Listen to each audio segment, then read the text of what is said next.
If you don't know the name, you might have most definitely heard about him in the media. He was the guy who cured his dog's cancer, or tried to cure his dog's cancer with ChatGPT. And so he was on Elon Musk's X. He had a lunch catch-up with Sam Altman. So yeah, that was him. He started out in 2018. And now we've grown into a huge community online. We have a footprint of about 10,000 members. So if this is your first time, welcome. If you're returning, then it's great to see you again. And what we try to do is we try to bring together the best of AI enthusiasts, AI minds, developers, and people who are generally interested in this area for very, very interesting discussions. And we try to invite guests who are either participants or thought leaders in the area as well. So that's a little bit about us. Without further ado, I'll pass it over to Ray, who's a member of the DSAI team. He'll introduce the speakers and the session that he has for you today. Thank you. All right. Yeah, thanks, Mike. And yeah, Paul is that guy. So he's now he's public, right? He's in he's in the YC. He made it to the YC Combinator. And he's now running a startup that's based on using AI to cure cancer. So he's actually that guy who's actually gone out there to cure cancer. So definitely huge support behind him, especially since he started the DSAI community. Yeah. So speaking of that, I just want to quickly introduce LegalQuants. But before that, put your hand up if you already heard about LegalQuants when you joined this meet. Okay. All right. Cool. Sweet. So. Basically, LegalQuant is a network, and we are basically what we like to call the original home of the LegalQuant. And LegalQuant is a new construct that we want to define for lawyers of the future. It's the idea of lawyers who are really good at tech, and not just good at tech in terms of knowing how to use it, but actually knowing how to build it and leverage it. And the people in our network are lawyers who can code, lawyers can build their own tech, and they write their own systems to scale their work and create whole new legal services. So we're not talking about merely automations, but actually creating, as I said, transformative new services. And they're all around the world. You can sort them, and yeah, there's like a bunch of people around the world, and they're all in this one place. And so, the internet's a bit slow. Yeah, but so basically all over the world. And the stuff we've done together, so we've recently collaborated with Anthropic. So has anyone used, actually, who's here is from a legal background or practicing lawyer or studied law and all? Okay, that's expected given today's topic. Anyone here use the Claude legal plugin? Yeah? Okay, so for those who don't know, so Anthropic, they released Claude. Claude's like their flagship chatbot running on their Claude models, and they built a plugin specifically for the legal user. So it can review contracts, it can do a lot of these typical lawyer-style interviews for you. And before they released it, they engaged the LegalQuants people to stress test it. And so we spent one whole weekend, like close with the Anthropic team, stress testing the plugin before market release. So that was a really cool experience. We also have done talks with Meta, and we also have run hackathons for lawyers and the legal community. So our first hackathon was sponsored by Manus, and also the second one was with Replit. And the hackathons, again, it's all lawyers building things, and we've run competitions for them. So this is the first one, and the second one. I've also do a lot of the thought leadership. Because it's a group of lawyers who are really at the frontier of tech and actually practicing tech on the front lines, not just talking about it. There's a lot of wisdom and insights that we distill in as a community, and they are expressed through the digital brain. So we've got like basically a second brain of the community that actually answers questions, typical legal ops, legal tech questions based on the community's intelligence, the newsletter and blogs. And we've also got our own flagship open source project, which is basically a one-stop shop AI platform that does your basically the open source response to like Harvard and Agora, where you can do a lot of these things open source. And again, these are contributed by both LegalQuants community and the broader community abroad. And it started from one of the members called Kevin Keller. So he's based in the US. He used to be a software engineer, then turned into a lawyer. And he's super like talented. And so he started up this project, and then everyone else then came in to contribute it. So this is an ongoing project and will evolve over time. And we're also very much big on education, and so we've done a lot of training. Our approach to training is more like hands-on, kind of like how when doctors become doctors, they go through a residency where they kind of have like internship and then you learn things on the go. We've also got the same with our LegalQuants residency, where lawyers get paired up with a legal quant. You build a project together for like an intensive 2 or 3 weeks. And along the way, you start to really think about not just technical skills, but what do you want to do in your life? Like how do you want to position your career? Personal branding, professional branding. How do you position yourself for the next promotion? How do you breach the ceiling that might be inhibiting you? So that's the residency program that we've got, and we're on this seasonal. All right, so that's a bit of the spiel about LegalQuants. I want to quickly, I see you guys have already seen the meetup, so you already know like who's on the panel today, but I want to introduce our first speaker, Mark. And for those who you may already know or who don't know, Mark has been a long-running member of the DSAI community. Actually, before Mike and I joined the community, Mark was the one running the network, so he's kind of like a veteran. So veteran, Mark, thanks for your service. He's going to do, and he's currently a Chief AI Officer at Madison Marcus Law Firm, and he's kind enough to do a presentation on demos and, yeah, just Agentic AI in law. Yeah, all right, Mark. Yeah, let me unplug that. Did anyone pray to the demo gods today? I did for you. Yeah, okay, thank you. Let's just do this. Hopefully this works. All right. I didn't get to see the show of hands here, but how many are lawyers here? Okay. Anything I do or say may not be held against me. I have my own counsel. My partner's a lawyer as well, so I get to see all of that. Okay, yeah, you can see it. Great. Easy. All right, so I'm going to do a mix of basically demo and, yep, good. So this is filmed, right? Yeah. Yeah, great. Where does it go to? Is there YouTube for this? Yeah, okay. Well, hopefully there's good replays from this. Happy to connect with anyone after. But I'm going to talk to you about some lessons that I've had in terms of building legal AI tools. And also just, we'll do some live demo type stuff as well. And I will share these slides at the end as well. So through Meetup, I guess. I don't know if Ray's got all your details there, but yeah, we'll showcase all of that. So one of the first questions, I guess, is like, why build versus using ChatGPT or Claude? And the real reality is that you don't get to have the things that you specifically want to do if you're just going back and forth and prompting. You don't get to build workflows. You don't get to actually put in context in an easy way. If you're sick of just copying and pasting things back and forth, this is a problem that it's not just lawyers that are facing, but just anyone that's working in regulated kind of workflows. So this is a place where I've learnt that AI it's a very useful tool, but unless you're actually getting it to do something where it's having real impact, and it's just like more demos, it's going to be really hard for it to really stay.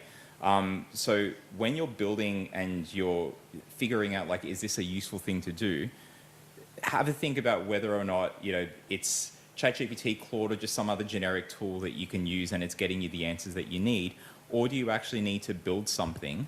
And if you do, depending on what kind of industry you're in, depending on how regulated it needs to be, because there might be some things where you need to keep data here in Australia, especially in the legal space, like having personally identifiable information is a problem to solve. And as Ray mentioned there, the LegalQuants community, the open source, the lawyers that are just connecting to each other, they're a really great example that other industries should follow. So if you're in finance, you're in healthcare, anywhere that's also using AI, take lessons from what's going on in the legal space, because I would say that they're one of the most advanced in terms of usage. Not only do you have startups and vendors creating things like the Harvey's, Lagora's, Harvey, Lagora, and other like legal AI tool users here. Is anyone using those tools? Harvey, Lagora, a few folks. Okay, interesting. This space, it's not just like those guys, but you've got practitioners. So I don't see that much. Maybe I just haven't seen it. I'm exposed. I've been in this role at Madison Marcus for 6 months. But even when I worked in healthcare and finance, I didn't see that many doctors. I didn't see that many financial advisors actually coming together as a community to build. So just something to highlight. There's going to be time for questions on this as well. So just noting that. There's also this mindset shift that I want to get across when it comes to building. And the problem that you've got, and this is something that was there early on, and sure, Claude, ChatGPT, Gemini, all these other tools, they are making it easier for you to save your prompts, to save your context, to put stuff into projects. They didn't have that before, so they had to build that so you could have all your threads in a project. You could have context and files up to, I don't know, ChatGPT had 20 files that you could put into a project. That kind of stuff is useful, but it doesn't ultimately solve the problems that you're going to face. I'm going to talk now from a legal perspective, and the demo is going to be for that, but it doesn't solve those monolithic problems that you're going to face when you actually start to handle real-world client data. Demos are great. Things might look really good in the video. This is a demo, so it's going to look, it'll look good. But until you try something in real life that actually comes up against a thing that it can't solve, you're not going to really be able to properly stress test. All the things that I'm going to show you have come from problems that we've faced. The mindset shift that you need to have, and I'll repeat this like later on in the slide deck, is you've got to think about these AI tools as Lego blocks. I've got this Lego block, it's good at these things, it's not good at that, it fits over here, it doesn't fit over there, but how do you piece all of this technology together to make something really useful? So prompts being fragile, workflows are more resilient, but are you going to use a workflow that is just all AI along the way? You might have multiple steps and you've broken a problem into these smaller kind of subset problems.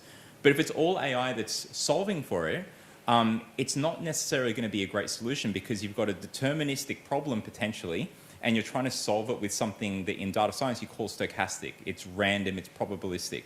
You can reduce the noise, the hallucinations that you get, but it's still something where you've got to think about, like, am I doing the right thing just using only AI for these problems? Is there a machine learning kind of way? Is there something where I can use just more deterministic tools and natural language kind of tools as opposed to large language models? The landscape, it really is this. There's a lot of people that are building, anyone can build, but it's only when you're actually really facing real world problems that you start to see whether or not your vibe coded solutions are going to face and be able to solve the real solutions that, the real problems that are out there. If you think about hallucinations, I'm planning for a trip, like next year I'm planning to go on my honeymoon with my fiance. I'm planning for a trip, we've given it the context, it's come up with some solutions, but it's hallucinated some things. So generic chatbots are going to do that. Purpose-built, workflows, AI workflows, legal workflows, that's going to be a bit better. When you do more than just, building these tools and piecing them together, and you actually try to ground workflows, it's actually going to be a lot more. And this comes through a lot of testing. And I'll show you what you can do when it comes to doing that kind of testing. A big thing as well is on transparency. Rather than just having some tools where it just comes up with a black box and you're just waiting on a spinning wheel, or maybe it is telling you what's going on there. You want to have something where you can actually break it down. It's not just a black box, but you see the solution being, actually, hang on a second. One sec. Start from current slide. I'll mix it between these slides and actually showing you some of the demo stuff as well.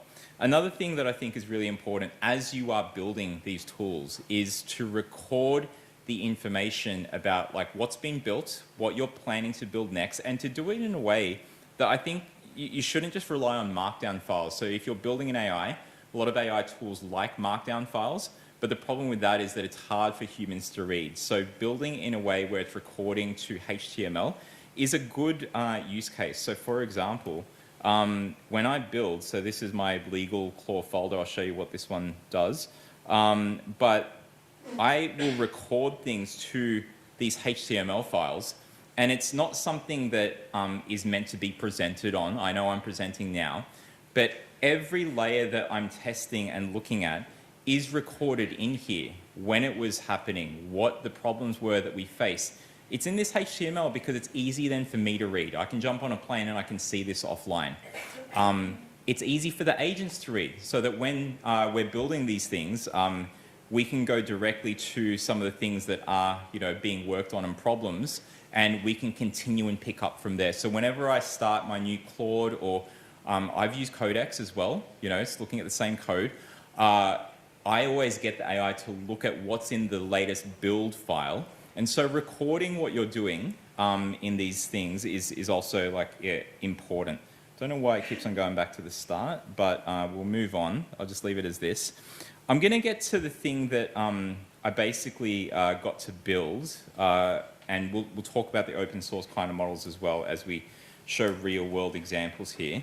But this is the guy here. This is LegalQuants, inspired by OpenClaw, but without all of the elements.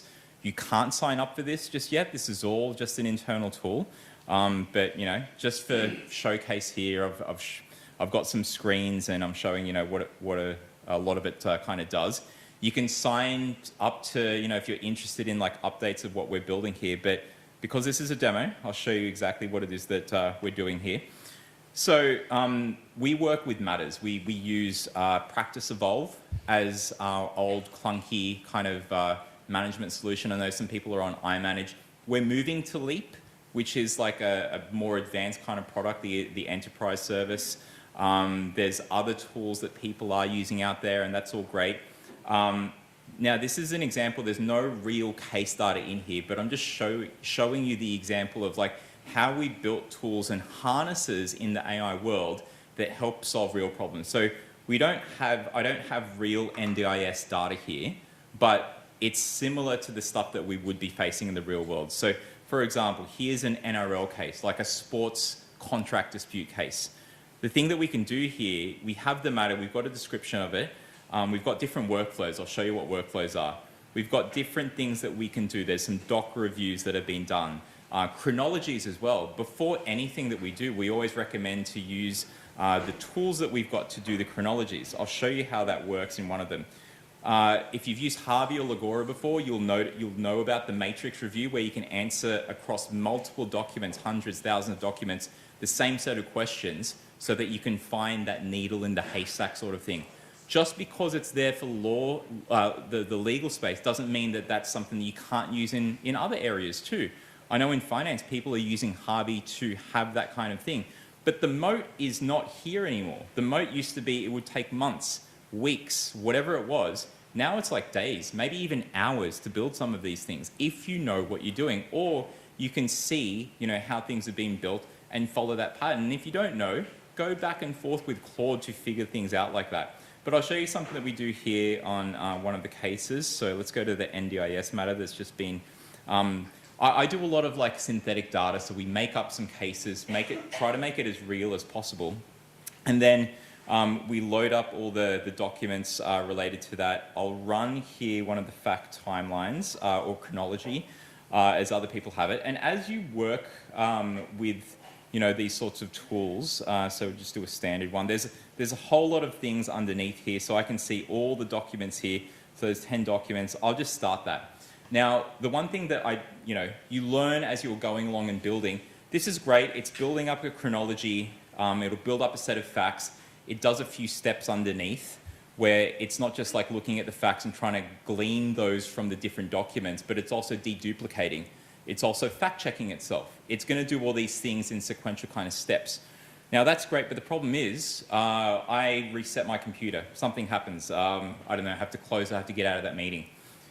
We built ways, and you learn this as you're building, and you can use AI to learn how to build better.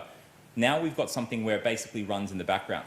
We'll come back to that one later, and you'll see that because it's now running on a server, rather than relying on my machine, we can go back to it and see it later on. So we'll just go back to LegalQuants over here, and we'll do something else after we come back to that. Another thing that's interesting in the space, so we'll go back to the NDIS one, as it's building, I have this dashboard that tells me the things that have been done. I've got a fact timeline that's already been done. You can see this one here where it's got something that it's extracting. You can also see here there's all these different types of workflows. And with these workflows, you can just use a normal fact timeline. I might do a timeline and a theory, timeline, a theory, and a brief to a barrister or brief to counsel that our lawyers have. These are all things that I've made from sitting with the lawyers and going, okay, what are the things that we want to be able to do using AI? To build these workflows, there is another area here where we get to author the different types of workflows. So I can choose one of these ones here. I can describe it and just create this in this kind of block type way and add new things in here. Or I can have a canvas where I can add things as well. So it depends on what kind of person you are, if you just want a list or if you want to actually create it as this, like, I don't know, hands up here who's used N8N before, which is, okay, it's a very useful workflow tool. Maybe you like that kind of style. I didn't have that until this morning. I just asked the AI, hey, based on all the things that you've got here. I was using a lot of Fable until they put in the restrictions kind of thing. If you don't know, Fable being the latest model that the government seems to think is a problem. Basically, they gave you up to 50% of your weekly usage. You could use it up until supposedly today, and then they extended it, but I've already used up to my, my limit of usage. I don't want to pay any extra than the hundreds of dollars that I do, so we'll leave it at that. But based on these workflows, they will run different things. So if I go back to this one that's here, hopefully it has finished. There we go. So even with the browser off, which you wouldn't be able to, these things that you just do when you do a normal vibe code and you just get AI to create something, what we're trying to do here, and we're learning at the firm together, we're doing, and I'm teaching some of the people how to do, the LegalQuants community is doing a great job at this, but it's hardening the harnesses so that they're more robust, because if you just vibe code something up and just leave it as is, it's going to break. And it'll break at some point in time. It'll break when you least expect it. And unless you're coming together and going to events like this and learning from each other, it's going to be, hard to, figure out. But you could be building on your own and using AI for all of that. So we can save this chronology down and can do some further things with it. A really interesting thing that I think is very useful and quite powerful as well is when you get AI to actually debate with itself. So we're still in this case here, this NDIS matter. I'll choose some of the documents to take a look at. Maybe just like these three things here. And I'm going to get the different AI agents to do a review of that. There's a few settings in here. The AI's already pre-selected it. You can change all of that. I can choose if I want to have an automated panel that's going to do things, or if I want to pick the different specialists. I'm just going to go to automated and just let this run in the background. What will happen is that they're going to look at those documents. It's a doc review or a couple of documents being reviewed. There's different agents that have been selected, an orchestrator, paralegal, and someone that does valuation type stuff for some reason. And it's going to look into those documents, come up with a few findings that we'll come back to. And the interesting thing is when they actually go to debate each other, and they've got different personas, they've got different skills. Arturo, who's up the back there, put your hand up. Good sir. Arturo and I run another community that's connected to Michael and Ray and the guys here called the Australian Blockchain and AI Network. And we had someone from Minotaur Capital. So they're using agents to help analyze the markets for them. And they've given them all different names, given them all different skills, and they're doing work in the background. We can see the paralegal now doing work. We can see the findings that they're starting to share. And they're tagging this as like red, yellow, green. There's various kind of levels to what it is that we're doing here. and an associate's being called in now that wasn't there before. We only had 3, and now the associate's being called in because it's hit some threshold. I can't remember all the rules here. And by the way, because this was inspired by OpenClaw, you get an OpenClaw type companion. This is Clausen. He can answer questions there. Clausen has a more detailed background. So Clausen Martinez, he's a former lawyer himself. I've got a little crab toy like on my bag as well that you can see later on that I picked up in Singapore. You know, everyone's got the Lububus, but I wanted something more AI related. But anyway, Clausen can help you understand how to use a tool. And guess what? You can make these things really easy. When you're getting AI to actually help build the tool, it knows when it's building an AI agent to even help you how to use the tool. It knows all the things that the tool can do. So if you asked it, I've got these documents, which tools should I use? It'll come up with all of that.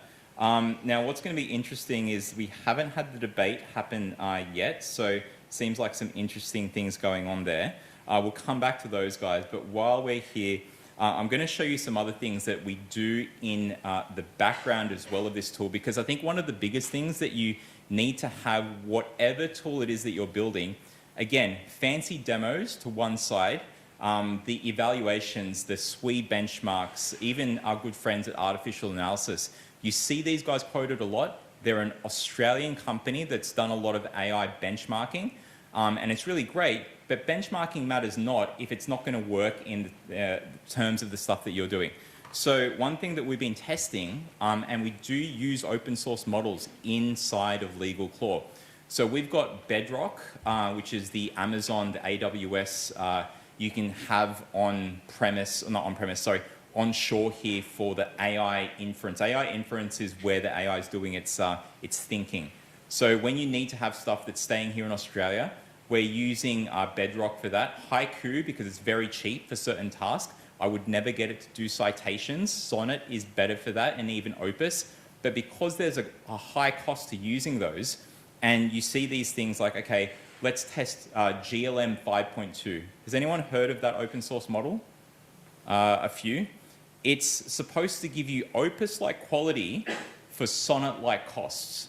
What that means is that you have a really smart, not quite at the Fable or Mythos kind of level, which is like the smartest model out there at the moment, but something close to that in terms of reasoning and thinking that we can access via open source. I've got Claude open here. So with Claude, I'm just doing a demo on a smaller model. This is Quen, but I got Claude to help me start up a virtual private server on Amazon. I'm going to ask it now, can you do another test for matrix set of, say, 3 questions on some made-up document to do with contract review. I've got a harness set up already, and I've asked Claude to do this because before I put anything into LegalClaw, I test the capabilities of these models, and I work with Claude to go, okay, well, this capability here, which section of the various things that we've got going on in LegalClaw should I use this open source model for? I also look at the costs, because there's no point in using something open source if it's not going to be cheaper at providing you this service. And when I say costs, it means how much does it cost to actually run the virtual private server? How much does it cost? So even though open source is technically free, you might not want to spin up a virtual private server to have all these things up and running. You know, there are actually services like Fireworks where you can use these services and access open source tools for a fraction of the cost. At some point in time, if it gets too costly to continue using those open source services, those providers, we'll get our own, you know, we will pay the thousands of dollars to have a, you know, 24 gigabyte GPU that's running an open source model on its own. But all of these things come in measures. So you've got to think about the economics of what it is that you're building. And for some folks, the economics are that Harvey and Legora and other tools that cost upwards of $200 to $300 a month are not feasible for lawyers to have. You might be only a small law firm.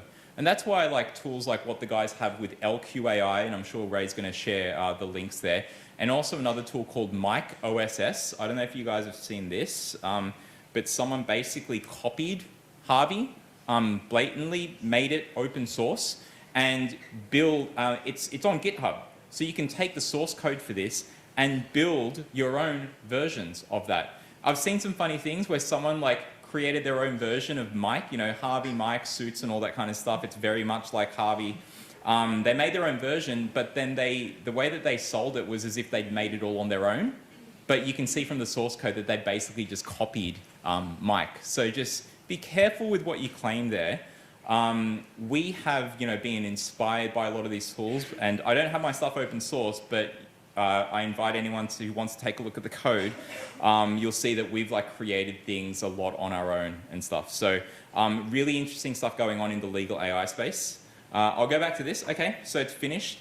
The interesting thing about the debate that happens here is that you can see a claim being made. So here's a claim about NDIA to do with current inability of the test, misread statutes, but the OT, occupational therapist report, blah, blah, blah, legalese, right?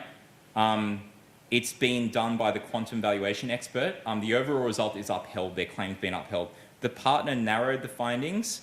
It's gone back from the partner to the quantum valuation expert. They've had their debate, maintaining the argument still rather than going against it. Paralegal is supporting the argument, is amplifying it, and we get like a final kind of result on that. And you can see all of that here. You can see even in the findings if there's been something further that's happened where there's been a recommended action, there's a narrowing, there's a maintaining, there's a back and forth, there's a contradicting even. Having the AI have these different personalities and looking at the same data and debating itself, and here's the thing, you don't have to make it go to infinity. You can have a debate set of rules where they go only a few rounds, whatever it is that you decide on. And you can have an overall way that you can go, okay, that's enough, and I can see what the results are there. But the point is, there's transparency here. All of this is shown in terms of what they're doing. It's not something that sits behind the scenes in a black box.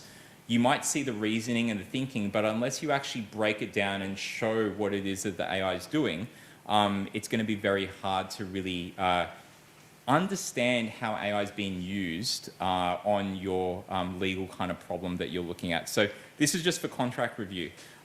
There's also things that we're seeing in the legal AI space to do with research. Before I jump back to that, I'm just going to let Claude run here in the background. If you are using Claude, I think a really interesting thing, and I can't show this on screen here, but you do this thing where when you're using Claude, you go /remote control, and guess what? I can now put the computer aside and I can continue on this. Hopefully this is one of those demo god kind of moments. I can see here that legal Claude, this conversation is now running in the background. Hopefully it comes to a decision and I can just do that from the phone. But what I find really useful is I don't want to take the laptop everywhere. And we do have machines that just sit at the office that we VPN into, so a lot of this sits on there. So that I can be, away from my computer, but as it's doing things in the background, I can be, asking questions on here. I see if I can actually ask a question here where you can see it come up on screen. I don't know if the / commands all work on the phone, but I'll go, by the way, what are you up to? Right? So I don't know if it's not quite coming up on screen there. Oh, hang on a second. It's come up with a finished result. Let me just see if I'm in the right one. Because there's a few Claude Code kind of sessions here. Not that one, not that one. So this is where okay, all right, okay, I'll ask it a question. So let's say that's a great test and I like to dictate. Where do you think we should do or go to next for the next set of tests to make sure this works with what we're doing inside of our tool? So I've run that, you can see it coming up on screen. So the remote control thing for Claude is quite useful if you have the right kind of setup. And you can be running multiples of these. And sure, there are those folks that prefer an IDE being somewhere where you can instruct things, but then you can see what changes are happening to the files. I'm not seeing those changes here, but that's okay. I'm okay with how it's doing things here. This is connected to GitHub. I published to Vercel, so there's version control with all of this. But this testing that you're seeing on screen here, testing models against each other, making sure they work with specific kind of workflows that you're trying out, I think is really, really important. We'll go back to like some other things that we've got in terms of the tools here, but there's so many things that we could be going into. So I'd love to just see if there's like any questions that folks have as they're building. And I think Ray, if you've got a microphone there. Or maybe Ray has some questions, I don't know, live react sort of thing. Ray hasn't seen this, by the way, so. Yeah. So just based on, and thanks so much for showing that. I think what I've gathered here, some key takeaways I got is, number one, not everything has to be token maxed or AI-ified. Simple, deterministic algos, if they do the job, they do the job, and probably even better, because it's all consistent. Number two, get your models to argue with each other. That's a great way to verify things, and you can really play around with. I think the proper word is what is also known as persona laddering. Yeah. So one way I like to use my AI tools to review outputs is I write a persona to say, hey, imagine you are a lawyer who's got 10 years of experience in this field. You're not easily impressed. Be brutally critical of my work, and we'll do that review. And I'll start a new session and I'll say, imagine you're the mentor to that first lawyer. You've got 20, 30 years of experience, and you taught that first lawyer. So let it review. And in the next session, you are the ultimate mentor to that previous master. You taught that master. So you'll keep doing that. Or like Claude, do this thing, make no mistakes. You know, that's another way to get around it too. Yeah. I'm joking, you don't do that. So just to get the models to argue with each other. And hopefully it gets you to a point where it will sort of self-correct itself, and you get to a point where when you review it, oh, it's not that bad, you know. And then also another one is open source doesn't mean it's cheap, right? Sometimes on the surface, yeah, like $0 inference, yeah, that's great. But you know, the stack underneath it, I've tried it.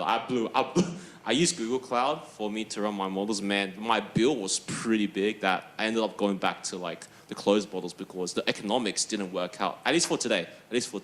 Maybe tomorrow it'll be super cheap. It'll be good. Yeah. Yeah, I think so. And another thing that I think is interesting is that in the legal AI space, you have to do these things, and people have done this. The LegalQuants community is like one group that's done this kind of stuff, and it's to do with de-identification of documents. And what I mean is like, instead of the name being Ray, it's changed to person one, it's organization one, it's client one, whatever it is.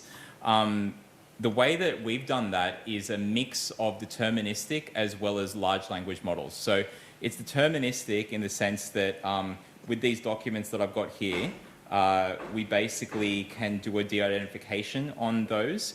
And it's doing two things. One is it's using just normal privacy kind of tools. Microsoft Presidio has these kinds of tools, but it combines it with a large language model over the top. So you might get 80% of the stuff done and de-identified just using non-random tools, not probabilistic kind of tools. But then you throw a probabilistic tool like GPT-4o, for example, that sits here in Australia, and you've got a harness now where you can actually keep data safe and reliably. And yes, you always have humans over the top looking at that. And so it's come up with that basic solution that I've got running in the background that's sitting all here in Australia is telling me that, do I want to add these things to the de-identification?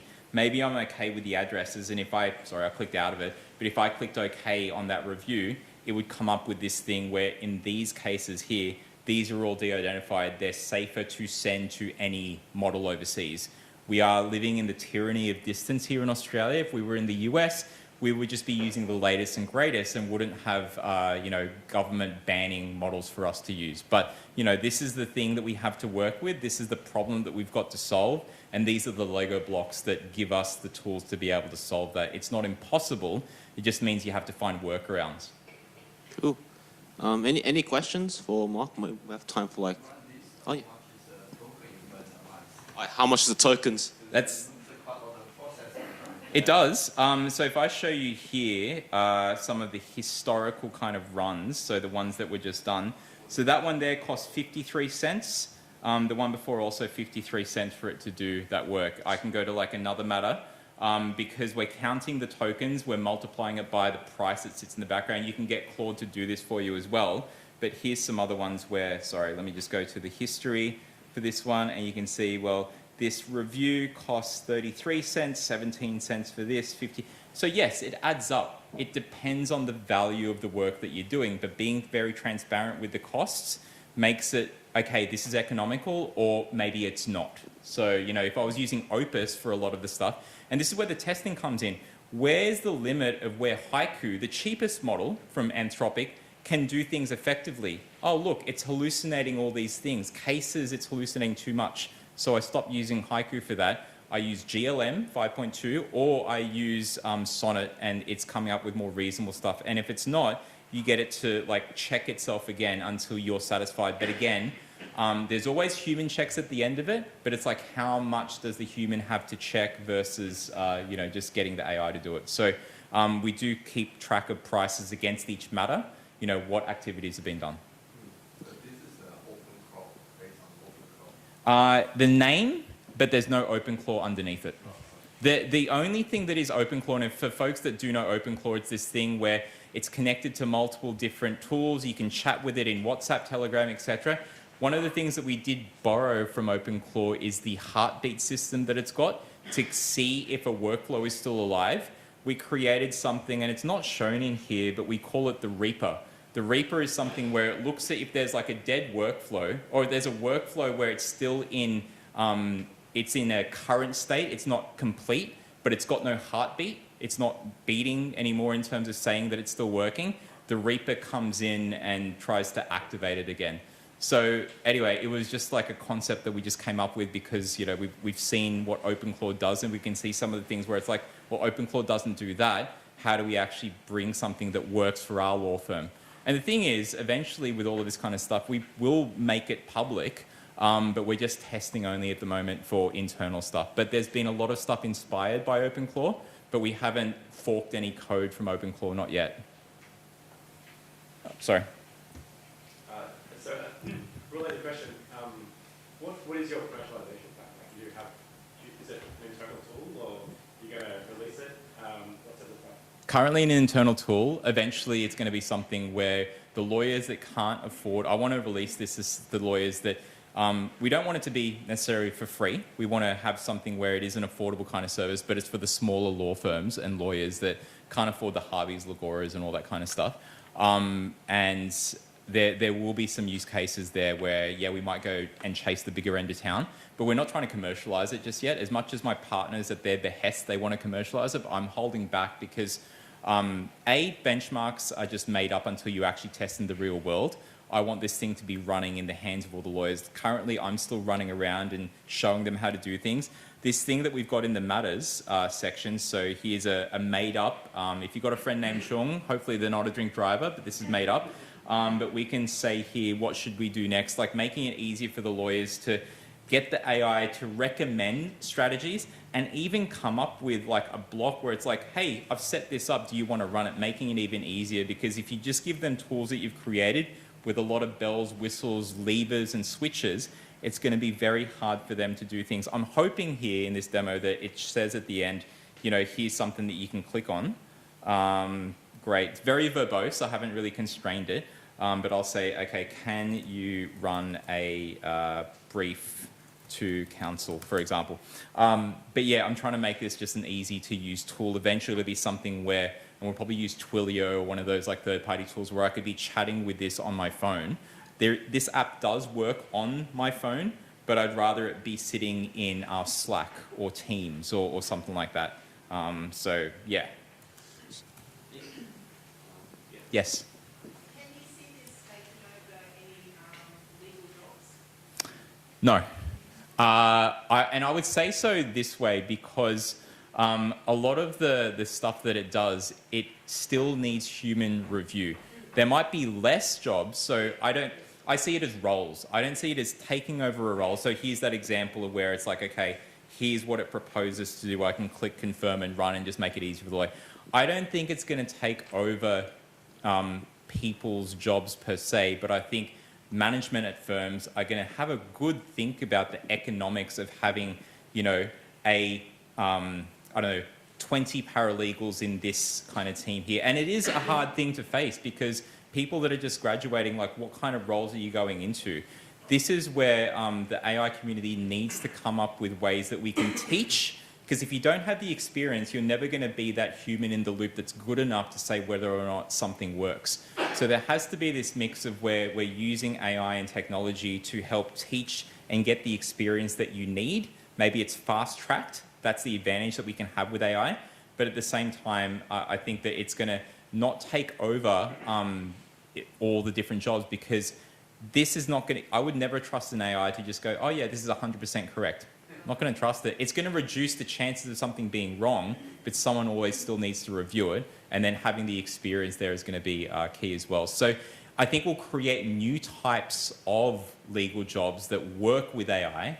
It will be a redistribution sort of thing. Yeah, thanks. You talk a bit about making sure it's accurate and correct at the start there. What do you do to make sure that what that's output there is accurate and correct? So it's a very good point. It is subjective. We're doing our own kind of internal benchmarking. One thing that we are doing there is, I'll see if I can bring up a historical kind of run here. But here's let's go to like all of them. We'll do like a research type one, where basically the research ones are good because, hang on, show all matters. The research ones are good because what you can see in there is the citations that they come up with. And we've got in this citation thing a citation checker.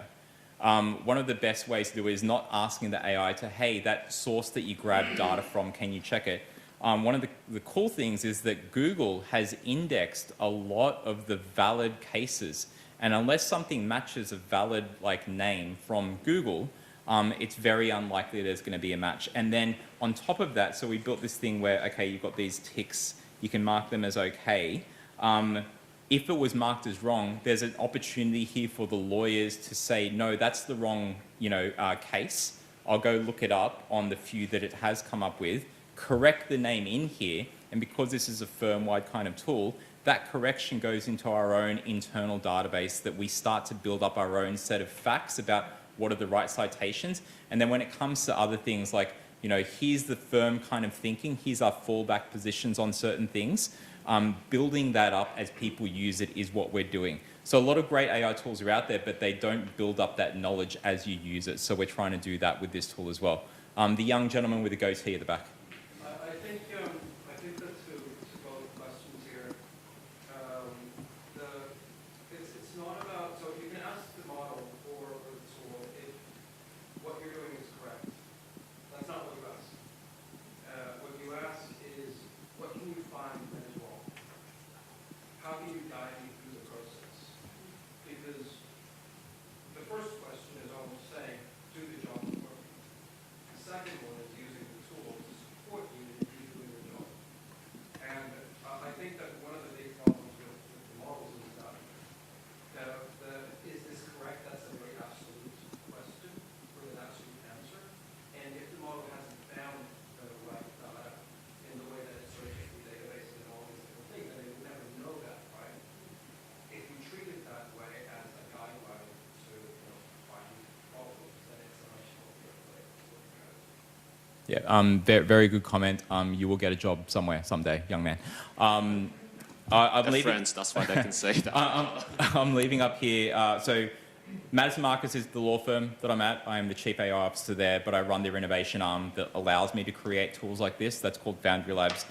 We can connect later on. You can find me on LinkedIn, and looking forward to the panel. Cool. Thank you, Mark.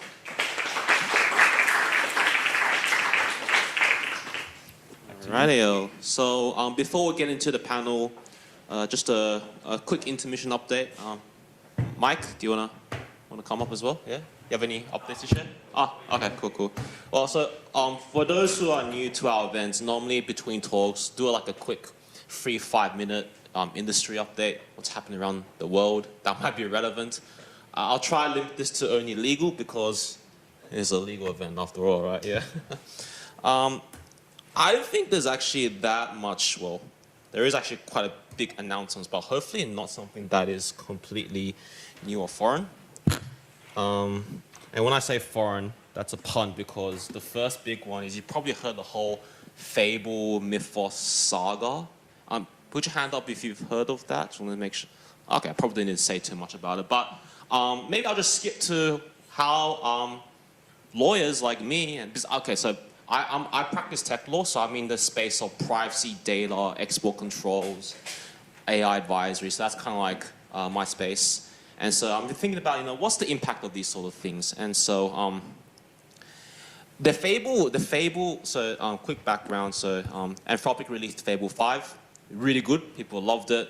I think a week after the US government said, hey, slow down, put it back, and they sent a letter telling Anthropic, very powerful, only restrict to US nationals, but then practically that's very hard to sort of like pick and choose, so they just might as well just disable the whole thing.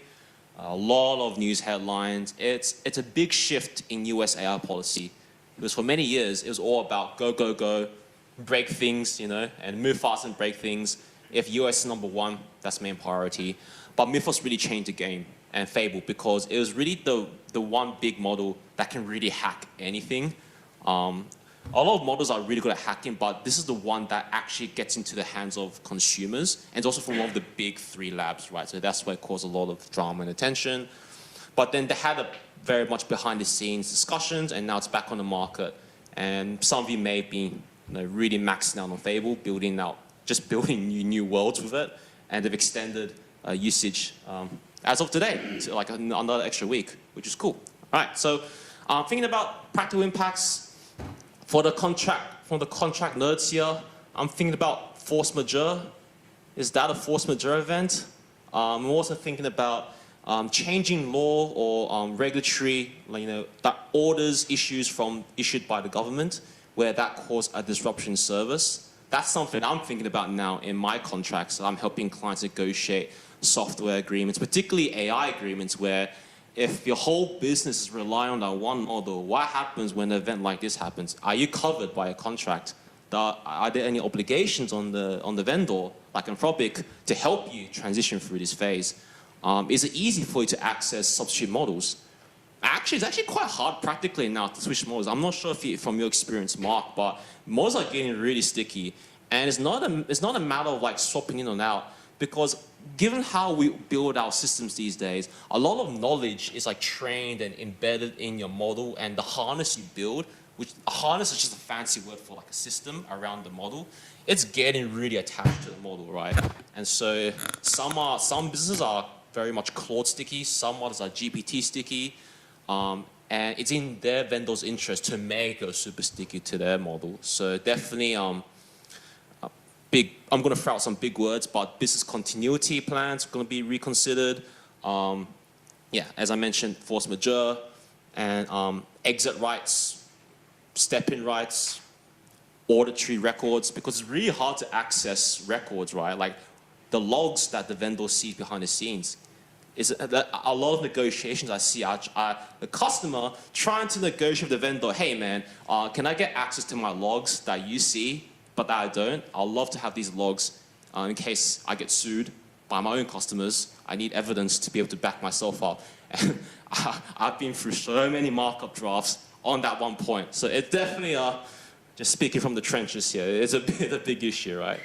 I'm probably just going to give that one up there, but just a real quick plug.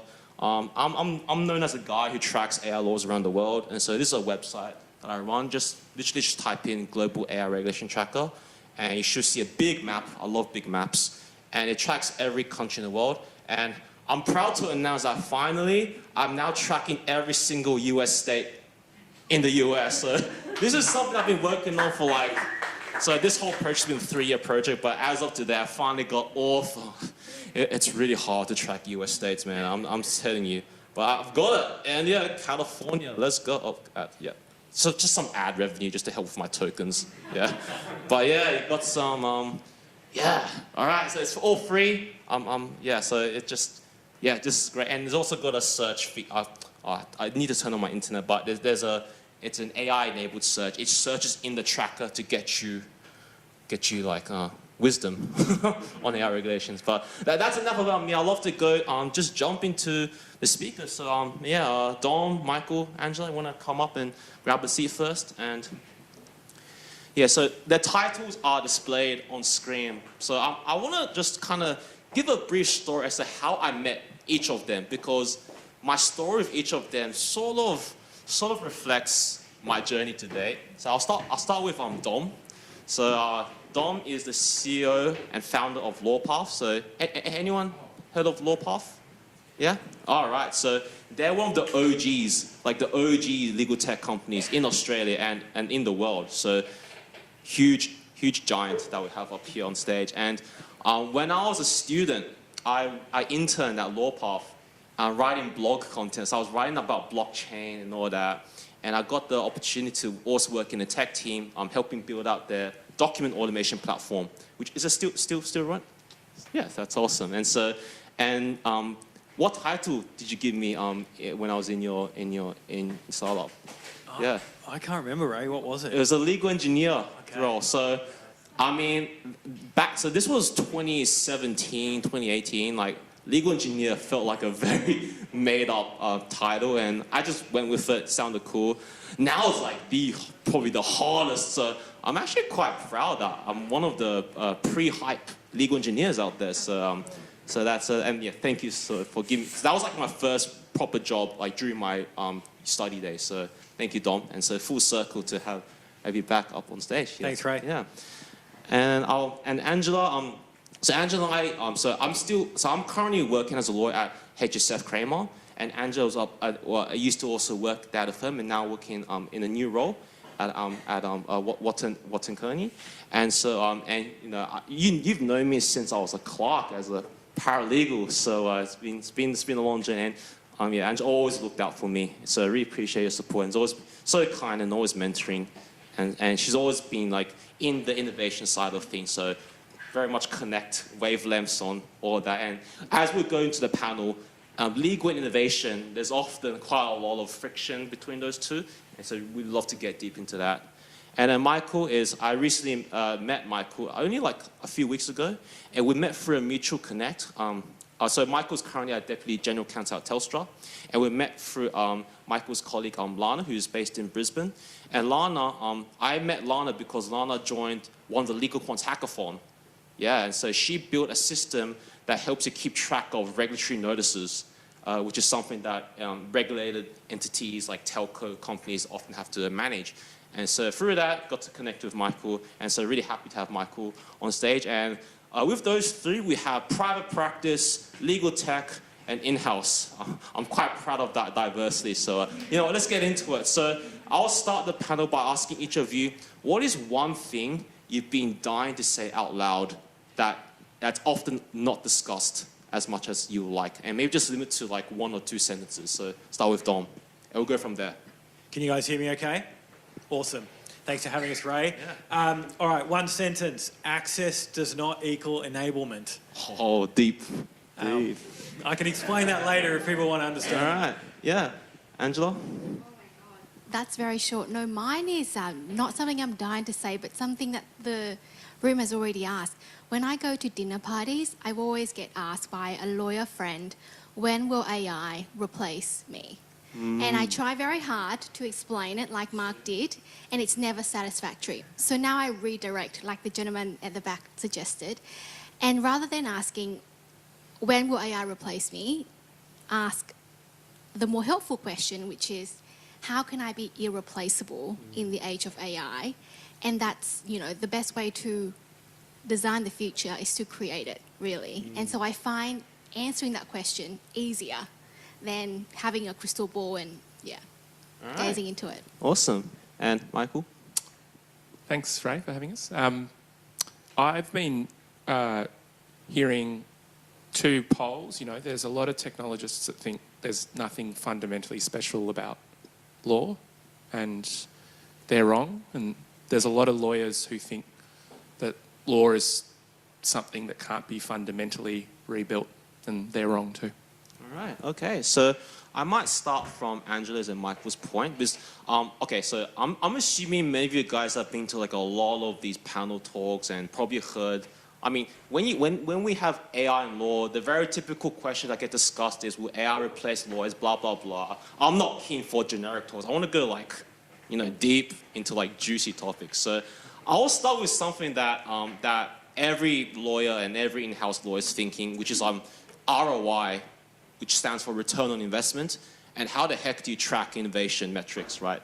Because that's something that is often not as discussed, from my experience at least. So a bit of a background. So in private law firms, there's a billable hour. The more hours you bill, the more money you make. In-house, often traditionally seen as cost center, you're trying there to save money and costs. And so I'll start from your in-house perspective, Michael. When your company brings in a new tool and when legal uses it, how are you proving to your bosses or management that you're making good use of the tools that they invested in? Yeah, I think that, as you say, historically, the value conversation's really hard for in-house legal teams, for the whole value chain. When you're starting on point solutions, you'll have a ready-made set of metrics around the cycle time of a contract being signed or the volume of marketing material that an AI tool can review. And so if cost was, the legal profession's big umbrella metric, I don't think there's going to be a similar, silver bullet metric across AI that's the one thing that we use to benchmark. I think that it will be very specific to workflows. And I think it'll be very different if you think of the law firm in-house relationship as like a B2B relationship. I think the metric question is going to be, what's your value now on top of the models, right? Because I've got the same models as you, right? The same open source harnesses. And so I think the law firm's in-house conversation is going to go, well, I've got data that's not in the models, or I can do this workflow and cycle it through much quicker than you, or I've orchestrated it to the lowest cost models in a way that you haven't figured out, and we'll get metrics around those sorts of things. What I think is really interesting in a longer conversation is, well, what if we're going to get a lot more demand for lawyers? So one reason to be really optimistic about legal jobs is that we're all going to have a lot more work to do, including because now people are like creating claims on a whim. So there's got to be a way of talking to, especially in the commercial world, end users about value.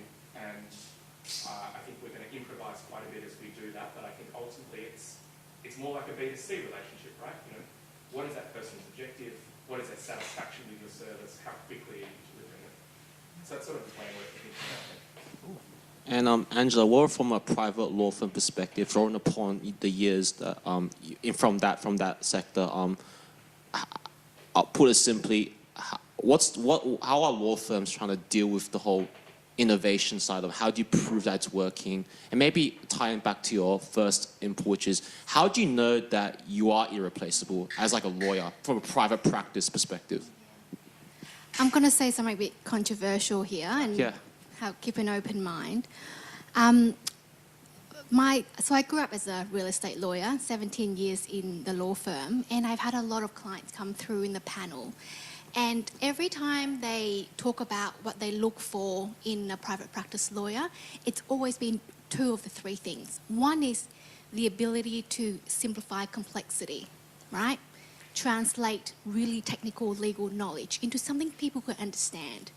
And the second thing is the ability to be very commercial. Think beyond the problem, not just solving for the problem, but how to stop it in the first place. And so I don't think those two things have changed with the advent of AI. But what I do think is valuable from a qualitative perspective is AI is now doing a lot of the commoditized work. It's doing a lot of the technical work. So it allows lawyers to spend more time on simplifying complexity, creating a visual one-pager, planning out how to talk to your stakeholder to influence them to make a decision, thinking about the systems thinking in terms of how do we help the client not make that mistake or avoid that litigation in the first place. And previously when I work on these projects with lawyers and they're always saying to me, I'm spending so much time doing the due diligence report, I'm spending time, doing the lease review, I don't have time at the end to do that user-centered visual simplification piece. Well, now you've got time. And so the ROI for me, from a qualitative perspective, is reinvest that time and create more sticky relationship and stakeholder relationship that make you the person that your clients want to work with. So in my mind, it's still that human differentiation, and that's your human premium. I love it. Breaking down complexity, that's also the thing that I've learned as well from across my practice. That's the key skill. And maybe, Dom, being in legal tech, obviously you sell to both private practicing lawyers and in-house. Any interesting insights in terms of which side is really, I guess, the innovation? Which one is doing more innovation? And also, number two, how has that affected product design? Are you able to sell the one product to both sides, or do you have to really customize and tweak it to cater for each side of the market? Yeah, cool.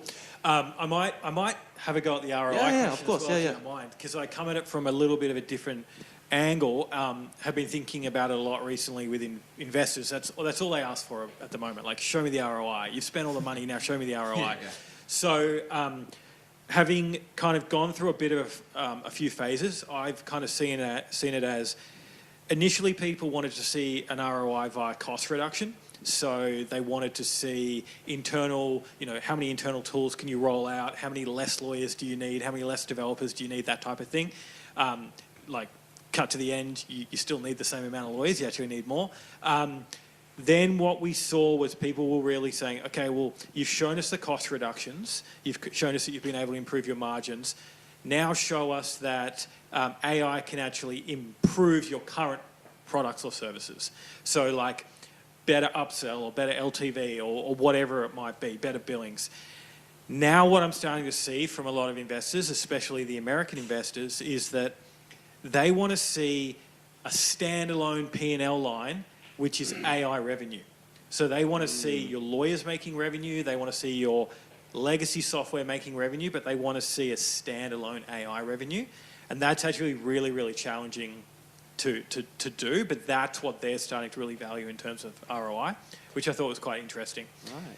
Back to your point around who's been most innovative and who's best to sell to. I think you try and build one thing and sell it to both people. That's the trick. So how we work at Lawpath, for people that don't know how our business works, we are a software business and a law firm combined. So we build the software and then we also provide the services. And so our AI on the software side, we actually provide that directly to consumers and allow them to complete legal tasks themselves. And then on the lawyer's side, we provide more powerful AI to them to make them more efficient. How we actually roll it out is typically we'll build something, we'll give it to the lawyers first, we'll let them test it, figure it out, find all the bugs, that type of thing, and then we'll try and commercialize it for the clients directly. So I suppose it's not binary, it's not either or, it's like more linear. It goes here first and then it goes over here. So I want to touch upon the concept of the AI native law firm, which I think it's the new North Star for anyone within the legal market. So I'm just going to make some rough generalizations. So legal tech companies, I see the idea, you built the tech, I now have some professional service, a human wrap around it. That's my angle to become an AI native law firm. On the law firm side, I've got the people, I need to build a tech. Once I have that, I've now got the AI native law firm. And the client side, where the in-house comes in, I can imagine you're trying to pick and choose who is the true AI native law firm. So, and I think that's something that, again, the North Star. So this might be repeating some of your answers, but what is your, this is basically our AGI question in law. Like, what is an AI native law firm in your eyes? One by one. Maybe start from, I don't know, Dom, since you mentioned. Yeah, sure. So I want to claim that our law firm is an AI native law firm, so I'll just tell you all about what we do. We have an AI native accounting firm as well, which honestly I think is a little bit more AI native because we set it up on the basis that all the tech they use is AI. But going back to the definition of what is, what isn't, it has to go, okay, I don't know the definition, but I'll tell you what is not the definition. It has to go further than just the tech. So I think that, and what I mean by that is like, you have to build from the ground up different incentives and different processes, because a traditional law firm has very different incentives, and once you inject AI into it, those incentives often compete. Like you said before, we bill on time. Well, there's no point billing on time if the AI is doing it in 33 seconds, or 3 seconds, or whatever it is. So it actually goes more fundamental. It's not just actually using the latest models or using Harvey or using Legora or whatever you might be using. It goes back to what are your processes? How do your incentives work? Are you a value build? Are you a fixed price? All of those type of things, I think. Right. And Angela? Oh my God. I'm the non-technical person in this room, so I actually had to research this question. Because back at the law firm we work at, we use that in our tagline, and I said, this is not going to land with the lawyers, guys, because they don't know what it is. So I actually I called it, and I'm like, okay, I'll be able to explain it to someone, because that's my role, being a translator. And so I can't remember my notes now, but I know that the analogy used was like a contract management system. So you can have a contract management system whereby if it's not native, then you get the contract in, you get the key information, you save it, and there might be AI capabilities bolted on for you to ask a question. An AI native contract management system drafts the contracts, prompts you to, and then learns from it, and then spits it out and improves over time, and so that's the native aspect, right? What's my train of thought? My train of thought is that requires a new way of thinking, like Dom said, new incentive structure, new behaviours, not just leveraging a tool, but the way in which you work. The majority of law firms right now are not AI native. However, what they do have is a lot of data. And so, I think there might be 1 or 2 AI native law firms out there, and they've got that AI architecture, like Dom. No, Dom's like Lawpath, and one of them in the US, is it in the media? The one that you sent to me. Yeah. But they don't have the data, right? And so is it easier to learn or unlearn? And that's the question. So I think for me, the way I understand it is via that contract life management system. Yeah. And Michael, I'd love to hear your perspective.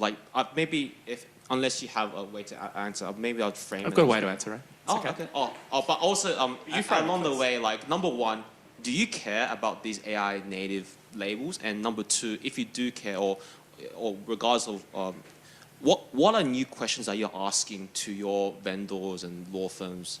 What are some new questions you've never asked before that you now have to ask? Yeah, so I think AI native law firm as a terminal goal is almost presumes the answer to the question, right? So I think about it like, what's the future AI operating model? Like, what's the future way work comes into a system, gets triaged, gets risk assessed, gets routed between models, humans, QA'd, delivered back, right? And yes, there will be law firms that will look like that, right? They'll be AI native because they have a best practice implementation of what that is. There will be some of the AI legal tech players that want to do more and more of this. And so I think the way I think about this question is, what are we going to converge to, right? What's the best practice thing for how we do legal work? And so I think there's a couple of principles. One is that a AI native operating model or law firm, anything that can be done by a model will be done by a model recursively over time. I think that the model will, as part of that, be a self-learning organisational model. And so what I mean by that is, over time, right, so at the moment we are, we're putting playbooks and context in. We start off with lawyers chatting, right? I'm not going to go through the whole history, but we're now, as we saw in the demo before, right, you've got context, you've got multiple agents that are coming together, and we're going across more and more of the workflow, and agents are now doing more of the process layer of legal work, right? The non-billable hours, plus the billable hours. And I think what we will then do is recursively capture all the data of how we do that.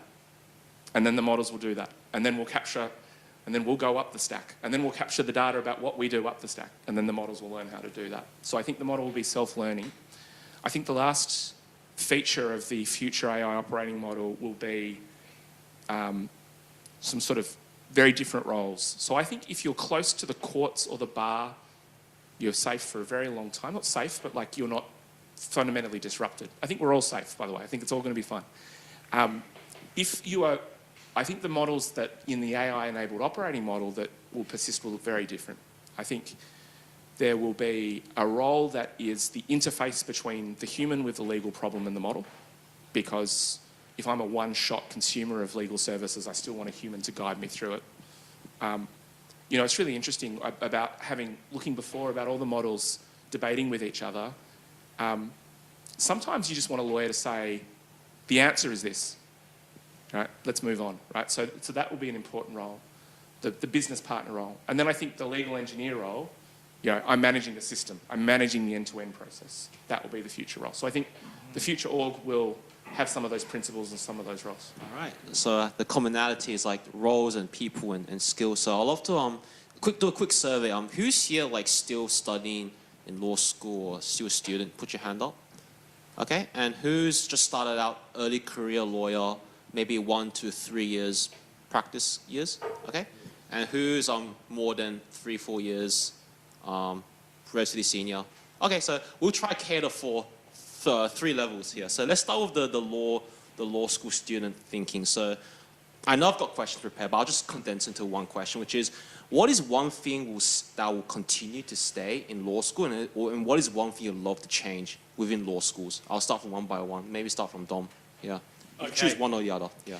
Yeah, so I feel like a little bit of traitor sitting up here on the stage today because I'm on the UTS law board and now I'm at UNSW, so I'm going to give away all the UTS secrets.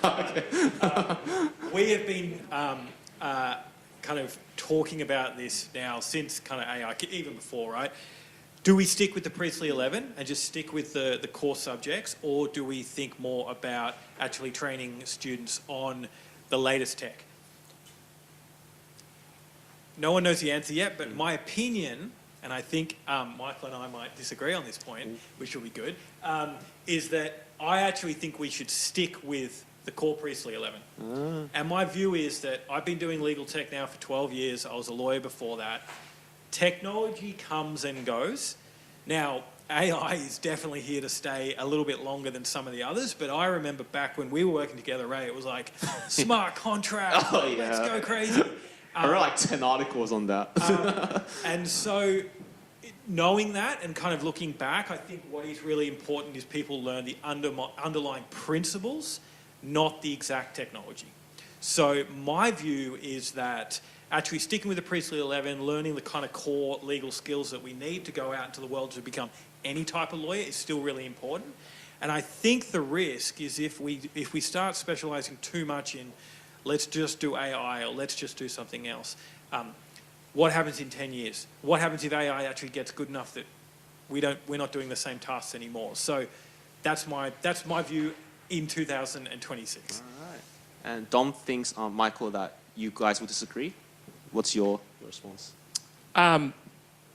Partially. I think that you can think of the law degree as a bundle, right? And you learn some mental models for how the law works. I think they're really important. I think that persists. So you learn how to think like a lawyer. You learn, you're inducted into the profession, right?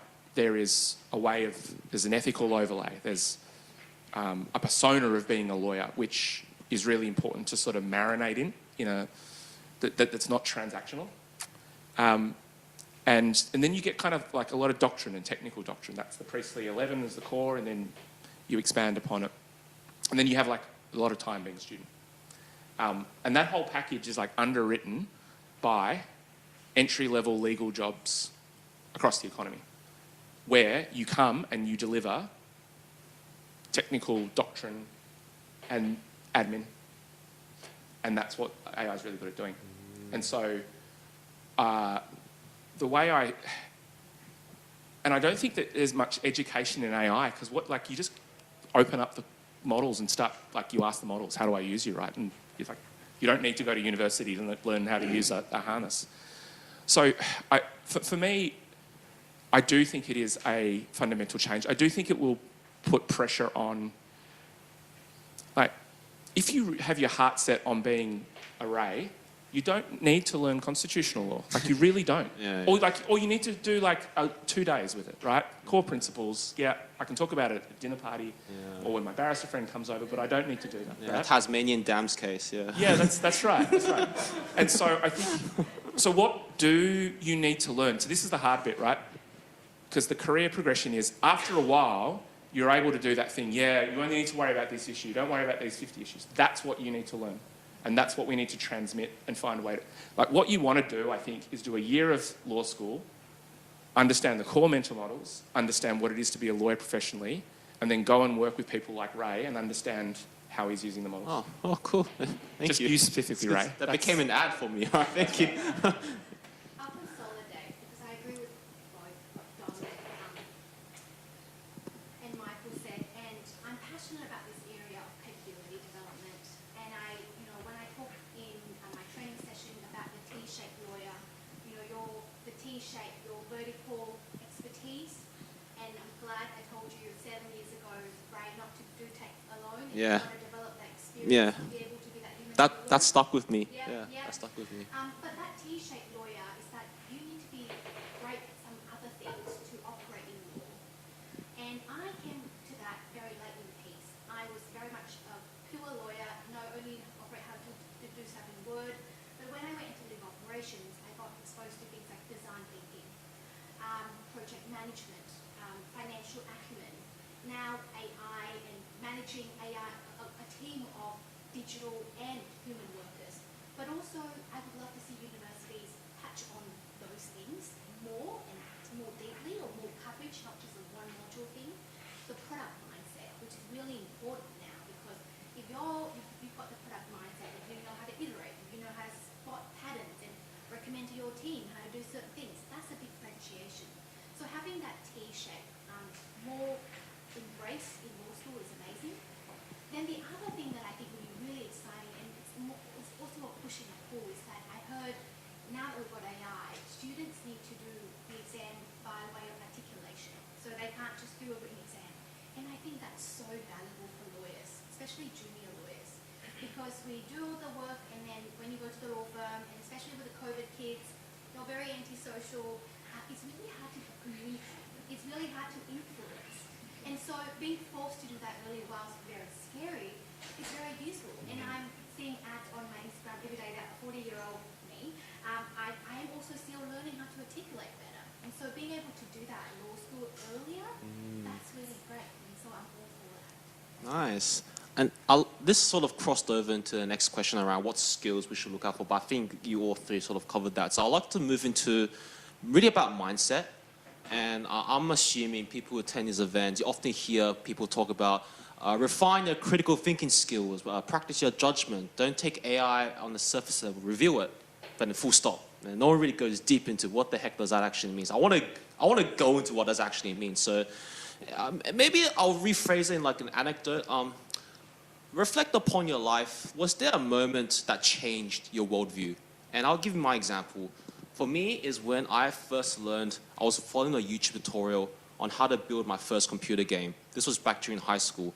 And I was following the tutorial, and for a long time, I didn't understand how the heck do things move on a computer screen. Until I saw a tutorial and I realized, oh man, it's all just code. And I finally understood that every visual is just a pixel. Every pixel is just a number, and every number can be manipulated by code, and that changed my life. That made me appreciate data, made me appreciate software, made me think that everything is solvable, as long as you can break it down into reducible atomic numbers. So that's my example. What was the thing that changed your worldview? And I don't know. I'll start. Yeah, I'm happy to go first. Yeah. I think I've got a good one. Yeah. So I started my career, like a lot of lawyers out there, I worked as a clerk at a Minter Ellison, and then became a junior lawyer at Minter Ellison. Really loved that, and I worked in the litigation team, and I had this really, really fancy partner that I worked for. She'd worked at the firm for like 40 years. She was close to being managing partner, and like everyone just thought she was like the best, and she was really good. I left. I started Lawpath, and what Lawpath became really, really good at was marketing and bringing in clients. And the very first year we started, we hit lots and lots of clients, and I got invited back to do a CLE. And it was all about like business development and how to build clients online. And I walked into the CLE, and it was like a big room of lawyers. And then Pam, her name was Pam, was sitting in the front row. And so like the master had come back to learn about these new skill sets. And what that kind of showed me is that being a technical lawyer is just a small part of the role. The role is actually so much more, and I think we've spoken about it quite a few times in the questions here, which is like just as important is being able to build relationships with clients. Just as important is commercial acumen. Just as important is when you become a lawyer, a partner at a law firm, you have to bring in business. Like, if you can't bring the business in, there's no point being good at law because you haven't been able to bring the business in. So I think it's really important to make sure, like we've all said, T-shaped lawyer, how do you find other skills to kind of complement, especially now that AI can do the boring stuff well. And so you can't just come in and say, hey, I'm really good at reading cases, because guess what? So's Claude. So you have to come in and bring another skill set. And I think when we have an internship program, we bring in a lot of interns at Lawpath, and pretty much the first thing I look at on the resume is, do they have a dual degree or have they had work experience in other industries? Because I think you can bring a lot from a previous industry into law, and that makes you a better lawyer. All right, awesome. I don't know whoever has a response. Yeah.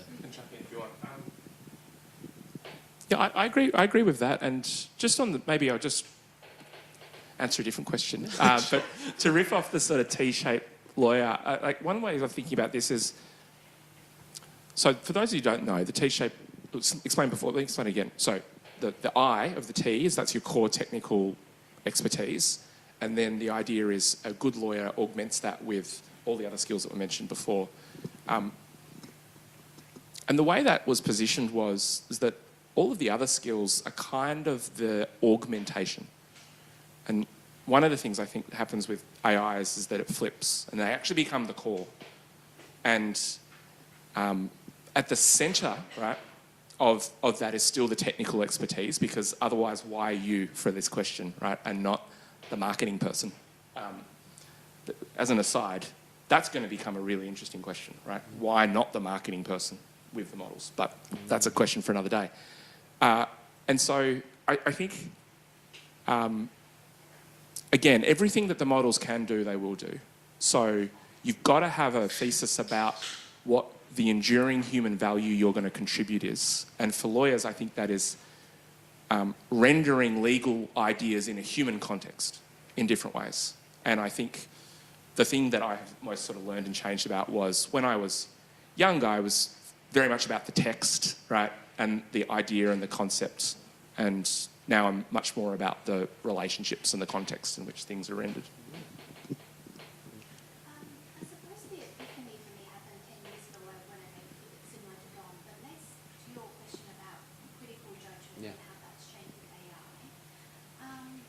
Let's use a most recent example. 2 days ago, I am going to a conference, a legal conference, very exciting, in August for 5 days, and the itinerary is really long. So I decided to use Claude to help me summarize the key themes of the conference. I then asked it to put it in an Excel, so then me and my colleague can go and divvy up our tasks, map it against, or come up with a couple of exam questions to correspond to our AI strategy. And all of that took like 5 or 10 minutes, whereas previously I would have had a couple of good hours to do that. And the time that I saved, I then took a step back and was able to be more strategic. How am I going to talk about this conference to the different stakeholders to align and get their buy-in? And what do they need from me when I come back? What's the downstream and upstream content that can be created using materials and reaching out to people in my marketing team to ensure that we've got some content lined up. And also, because I've got this free time now, thinking about the collaboration I could do with vendors at the Legal Tech Conference, and using my creativity. And for those of you who know me, I think we hear a lot about voice in AI. Ray's got a very particular voice. When he speaks, you know it's Ray. There's no AI in Ray. And so my own voice is, I'm really creative. I love using analogies. And so how do I Angela-ize this conference, right? How do I create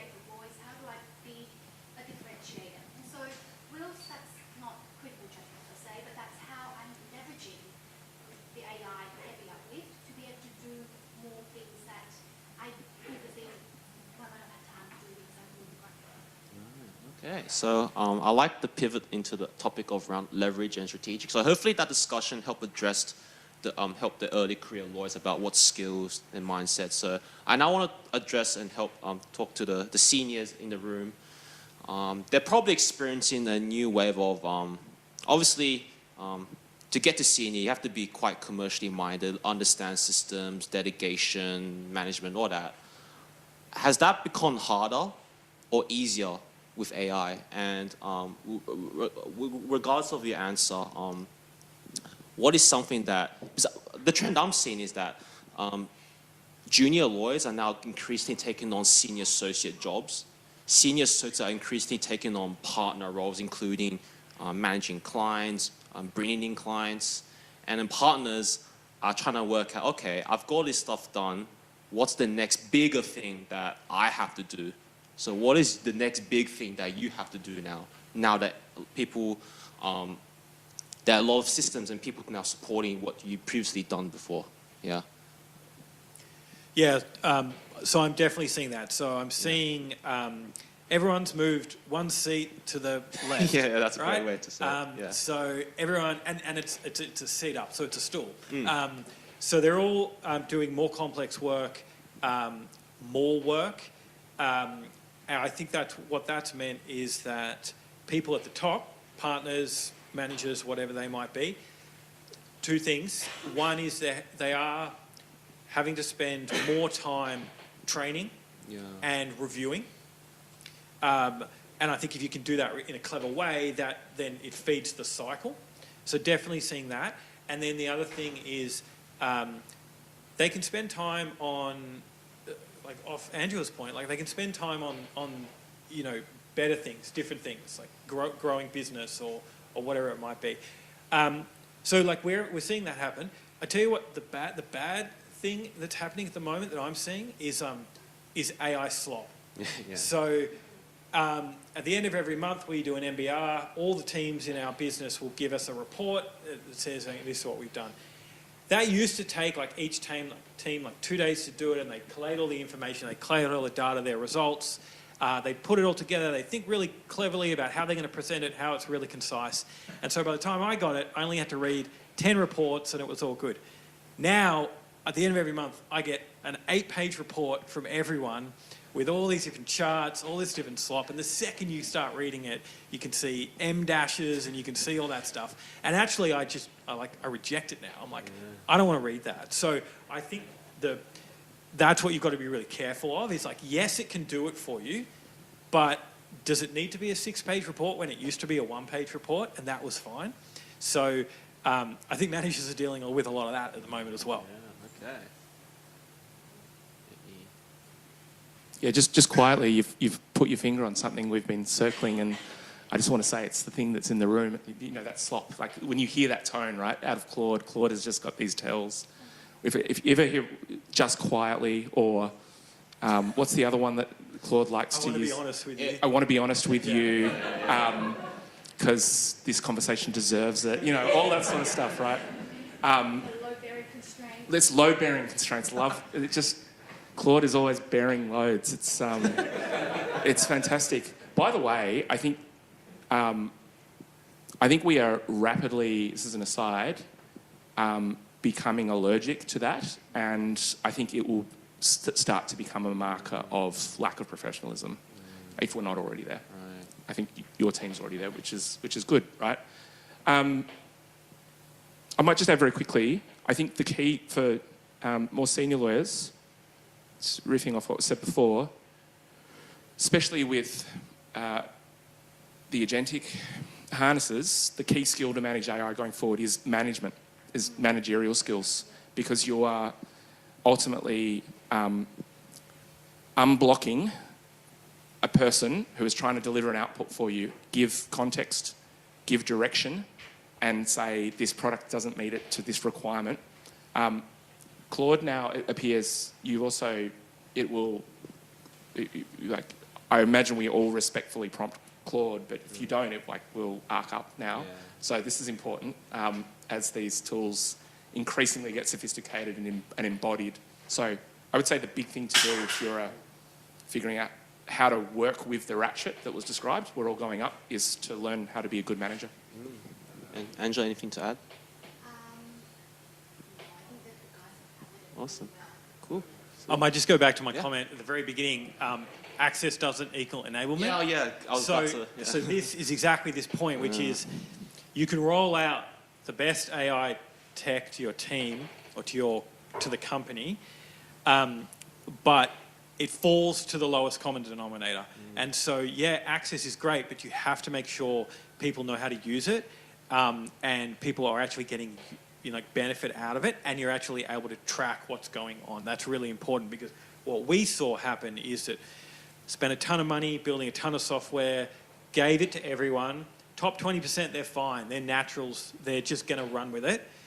The middle group, they're going to give it a go, but they're not going to use it. And then there's just some people that are just like, this is going to steal my job. I don't want to use it. And what happens is you don't get the full benefit if you've got some systems set up for an AI flow, and then you've got people that are still not trying to use those workflows or those processes. So I actually think, yes, it's great focusing on those team members that are using it and being really, but really where the focus needs to be is on those people that aren't. How do you lift that bottom up? Right. I love the full circle back. So and for me, what I've learned is, I'll keep it short, is I've learned to be better at finding signals from among the noise. And once you know how to find the signals, you can ask good questions, and that gives you better signals. So that's how I'm still learning, but that's my takeaway. So we'll open up to the floor. We've got around 10 minutes. Yeah, 10 minutes for any question. Yeah, and maybe just speak up.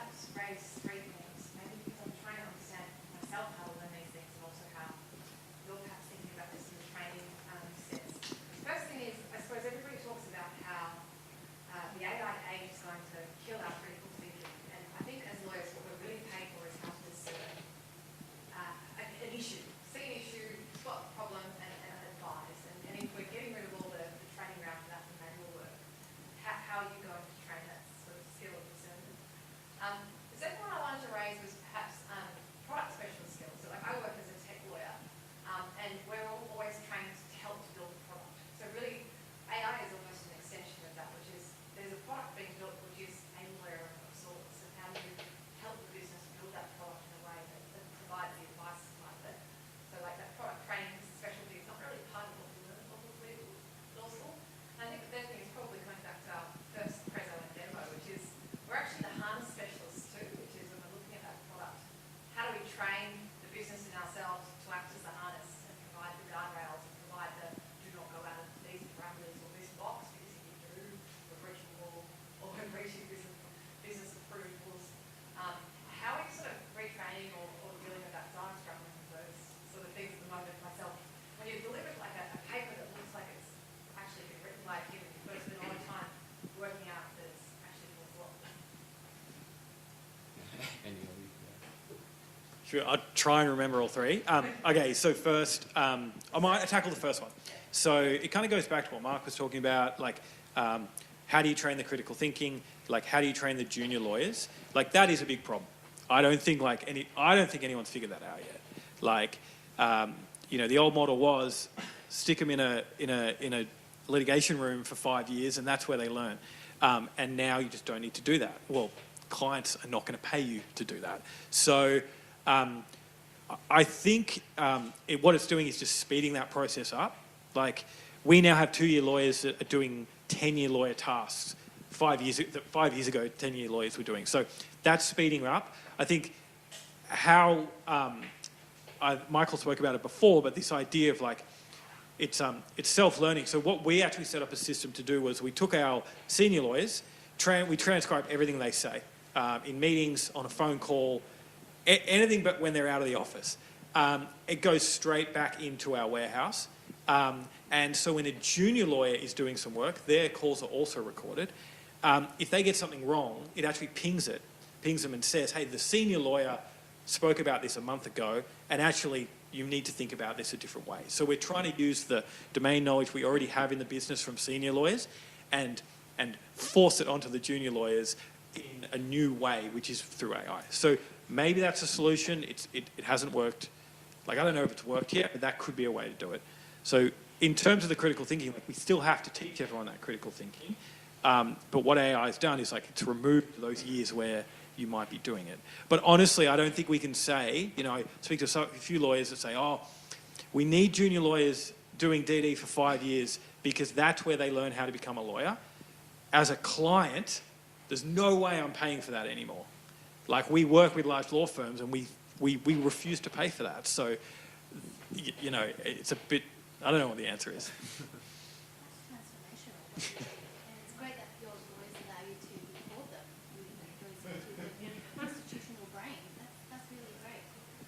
Yeah, I think, you know, you spoke about before, like, when you become a lawyer, you have to, like, learn how to, the persona of a lawyer. One of the things we had to do at Lawpath was, like, actually untrain them a little bit, because being recorded in everything you do and having your emails scraped, having your advice and documents scraped, having your telephone calls, lawyers aren't used to that. You know, if anything, you don't want that, because, you know, the Law Society might come knocking one day. So, so we had to, like, flip that. But it was only until they saw the benefits that instead of having to spend a couple of hours a week training the junior lawyers, they were actually getting trained automatically. That was when they started to become really keen on it. I think also there's a risk that we romanticize the training before AI, because as we all know, you and I, Ray, you know, the graduates get training when they come in, and usually it's information overload and they don't remember anything. And if you're lucky to be shadowing a partner who's willing to teach you, then you'll learn stuff, but otherwise you won't. Whereas AI, I think what Dom is saying too, is that it gives you more avenues, more platforms, accelerated. If you've got an AI tool and you've got the institutional knowledge, it can be more on demand. And going back to, you know, pre-AI, the way that lawyers get trained is, you know-how guides. Or I remember when I became a legal tech person and I came from real estate, I developed a user guide for lawyers in real estate to do DDs. That precedent document was not looked at for like years and years, right? And so we're not really saying that it's like amazing before. So I don't want the fear to be grounded in nostalgia of it was so amazing before. It's just that now we have to be more rigorous, and knowledge and precedents augmented by AI and delivered in a more on-demand, integrated way into which lawyers learn, as opposed to just being kind of discrete, coming in, learning and then forgetting everything, or, you know, racking up 10 years of experience to be able to do a lease review or something like that. But yeah, no answer. But I think we have to stop romanticising the past and say, no, actually, AI is now going to enable us to train our lawyers in a better way, in a more, you know, sort of timely, contemporaneous way. Yeah, I think we've had the law degree as a core requirement for becoming a lawyer since really after the mid-20th century. Before that, it was pure apprenticeship. So we forget how short our memories are about what the pathways look like. I kind of come back to first principles, which is the person that knows the rich context around a model valuable? Yes. Will we need them? Yes. Are we going to have to figure out how to train them? Yes. That'll get priced, that'll get worked through, but it'll be very messy, and I agree. We don't know, because the model probably looks very different to how it works today, we don't know what it looks like, and we don't know what the transition schedule to it looks like. So I think we just got to keep talking about it and experimenting. And to your other question is, you ask kind of like the two big questions. One, how do we train junior lawyers? Two, how do we get to grips with a scaled process rather than a point process, right? I am backstopping my work every time I do it, and it's very tangible, and we've got a very old tradition of liability insurance that sits under it, and it all works. Like, so when we build this new thing, what are the conventions we use? What's the language we use? What's the same mental model we have for an agentic workflow? I think that's like the big question, right? So, and we'll start to get conventions. Like, you can insure a model if you check it in this way with a lawyer like this, and if you don't, you can't. That's for me is really exciting, because we all get to build that for the next 10 years. Oh, you put your hand up first, yeah. Hi everyone, thank you so much for your insights. I'm Henry Meehan. I have a question about incentives to change in the profession.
That's an Angela question. Oh my yo. God, that's a $60 million question.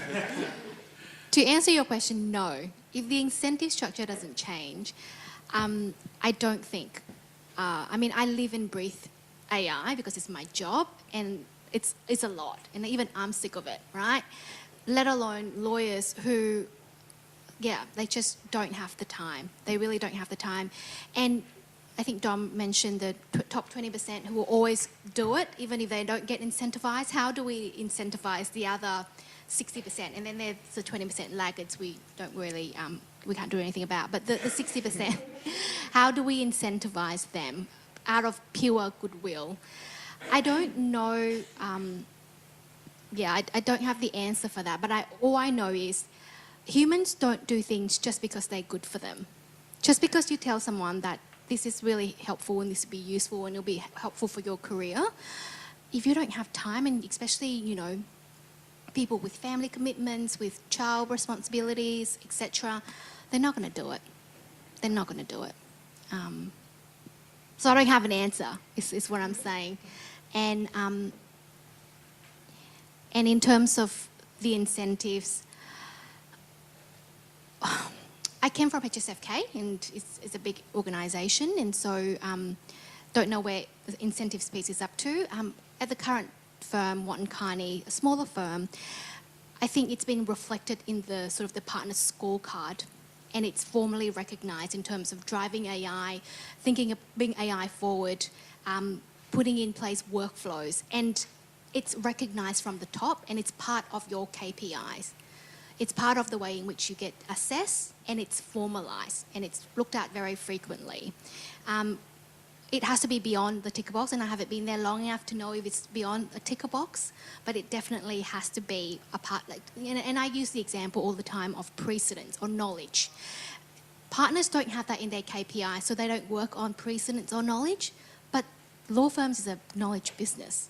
And so, you know, I think before we even think about tech and AI, let's go back to the first principles of like, let's get the partners to work on the knowledge in the first place, because that's going to build the foundation or the substrate of AI, right? So anyway, that's more musings than answers.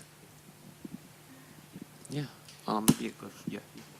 Yeah, I think one of the things that I think is sort of remarkable sort of happened over the last 2 or 3 years is this idea that a lawyer is not just a lawyer, but they can also be like and not just using AI, but building with AI. Have you noticed in your respective firms and companies that trend, and what sort of percentage do you think that is, of the lawyer builders? Like maybe Ray's a good example of that type of thing. Yeah, what's my future like? Though? Yeah. So yes, so tying off the back of Angela, so I like quickly carving out big law, carving out litigation and things like that, because they have, I don't know about that, and also they have their own incentive structures, but where we play in SME and mid-market, we have to move to value-based billing over time-based billing for this whole AI thing to properly work. So then to your question, we have seen, so we incentivize our lawyers on output and revenue. So it doesn't, like, you can do your work in 5 minutes and go home as long as you've spat it out. And what that has led to is, once we enabled them with the right tools, we've got lawyers building lots of crazy tools to try and get their work done faster. So, like, we've got lawyers building their own CRMs, we've got lawyers building their own, like, drafting tools and things like that, trademark checkers. There's all this stuff going. To be honest, it's got a bit out of control. We need to wheel it in, but they're going above and beyond and saying, like, well, hang on, it's not just about me spending 6 hours today doing work. I could build something with what I've got, and I could do that in 2 hours, or less. So I think that, like, it's exponential. Once you move over to a different incentive scheme, give people the right tools, you're going to see exponential output rather than just a gradual growth. Yeah, that's all right. Dom, thanks for sharing the institutional knowledge approach. That was fascinating. How do you quality control that a 2-year lawyer plus AI don't miss out on a problem that a 10-year lawyer, problem-based So we've gone through a couple of phases. So like when we first, so our AI system is called Atlas, sits on top of Claude, AWS and Claude Bedrock. And so first 6 months, we were using GPT and Claude, and then we had some lawyers sitting in a room reviewing each answer. We got to a point where we were comfortable. Claude was spitting out better results. We got to a point where we were comfortable putting it in front of clients. And so we then moved to, instead of checking every answer, we had this reinforced learning where the senior lawyers' transcripts were weighted higher than the junior lawyers' transcripts. So when it was fed back into the cortex, their answers would be weighted higher. And so if there was ever a discrepancy between the junior lawyer's transcript and the senior lawyer's transcript, then it would flag it. So how it works is when a lawyer jumps on so I'm mainly talking about consultations here when you have a call with a client. What happens after the call is you get a dashboard that spits up in front of the lawyer, and it gives you like a summary of how the call went. It gives you a score across a couple of different areas. So it's got like a relationship building score, like did you engage with the client? It's then got a technical score, like did you hit the right things? If you spoke about any legislation or case law, it actually pings that, like Mark's one before, checks that it's a real thing. So we have a bit of a self-learning system there, and if they get something wrong, they might go back to the client or they might go and check it with a senior lawyer. The other thing that we then have is we do still have senior lawyers going into the more complex matters and checking them. But I think you've got to remember the place where we live is like high volume commoditized law. We're doing 200-300 of these calls a day. And so we're not there doing $1 million transaction where we're going right down the bottom of the T. We're very much at the top. And so what you find actually is like when you speak to hundreds of clients a day, although everyone's got a unique issue, zoom out, it's all the same issues. So the AI actually works really well for where we play in the market. All right, yeah. But so basically, data is the moat. That's what I got from that. Yeah, and it's probably the last question. Yeah. So I see most of the emphasis was around the profession of the lawyer and how he works with the customers. Do you have any foreseen predictions on how the judicial system is going to start training the AI and how self-citizens are going to start adopting these technologies and making it more sophisticated for example, when there is a dispute, can it become quite noisy? So what do you see the trajectory of that behavior is moving towards to? Because I do see there is an immense amount of power and a big amount of experience that can be basically taken from the AIs that will be put in the system. So how do you feel is going to kind of embed that in front of us?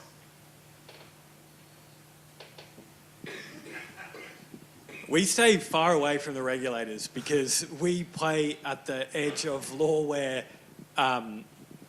we're doing things in AI, which it's all legal, don't worry, but like it does play at the edge of like the cutting edge of what you can do, right? Around general information, legal information, things like that. So, having now done this for a long time, the courts and the legislation is far, far behind what's actually happening in real life. So yes, we get case notes, we get practice notes about what's going on, but it's very, very high level. My real answer is that we won't see any change there for quite a long time. Like the way it's been done is the way it will be done for a long time. The definition of legal services in Australia is that legal services can only be provided by a solicitor. The definition of a solicitor is that it's a human lawyer. Like, we need to even look at the definitions before we even go into what can and can't be done. So there's a whole bunch of work done there beforehand. And so what we've seen, especially in America, is that private practice and private software companies have just forged ahead.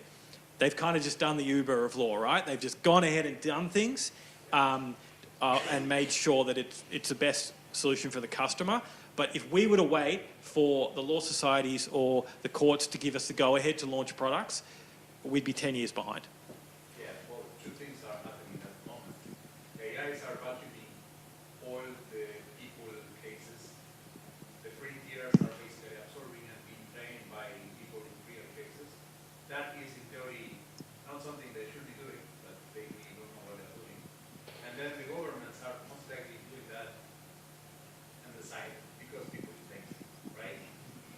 the government impose legislations and the providers and the vendors come with more restrictions, this is basically the Wild West.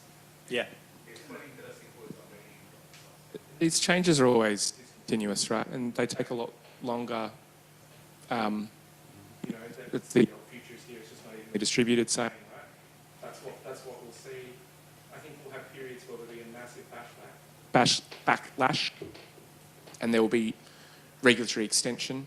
I think you see that when there's big technology change, right?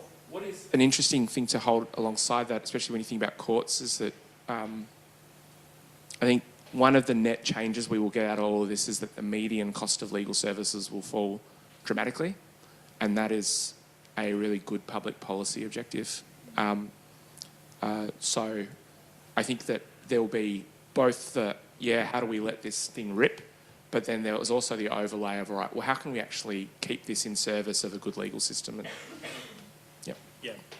Yeah, like Justice Connect in Victoria, like they now have like an AI triage system for legal issues, and like they're solving so many more issues, right? Legal centres on average do 3,000 matters a year. That's nothing.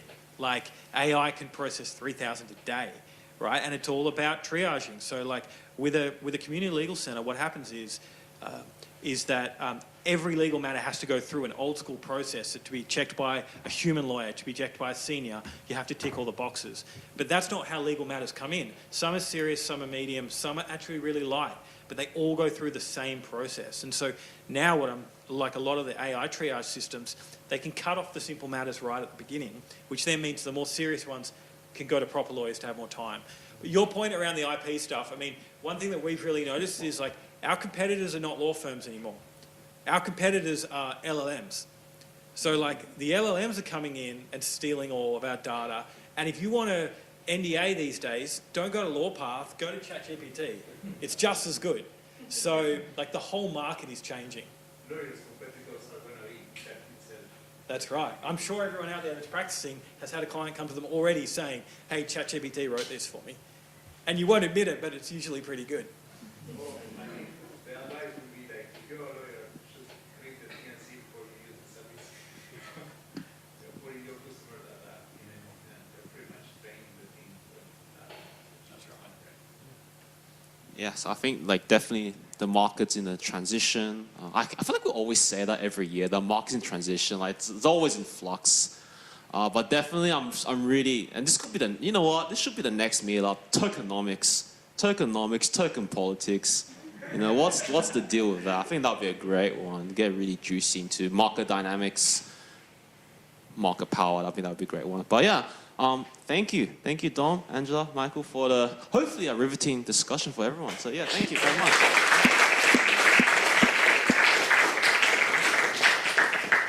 Yeah, I get that basically concludes the formal event. What time do I have to get kicked out? Tomorrow? 8. Oh, okay. Good timing. Okay, we're basically kicked out now. Okay. But we'll stay tuned for our update for the next meetup. And yeah, thank you everyone. Yeah.